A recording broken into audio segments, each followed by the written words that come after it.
Bret, how do you think about what this transgender narrative, what the fact that kids will enter school and be asked to what their gender identity is and be given a list of options? There are two main themes from the perspective of our obligations and these kids. One is an abdication of responsibility by almost everyone, right? We have an obligation to protect these kids from nonsense, and we are doing such a terrible job of it. And the other is just an outright betrayal.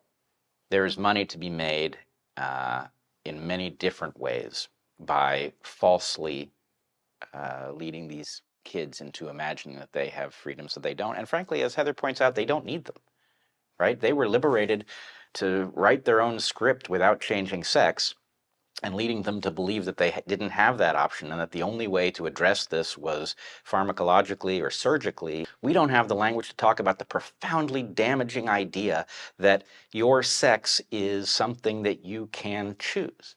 That's nonsense. The fact is, male and female are different because, not because somebody imposed these roles on people. It's because the different size of gametes implies a different obligation to invest in offspring, which changes the entire spectrum of how you should think about your hazards and opportunities. Here's everything that was referenced in this video. You can check the description for the links to all of these items. Thank you so much for subscribing and following if you want to see more.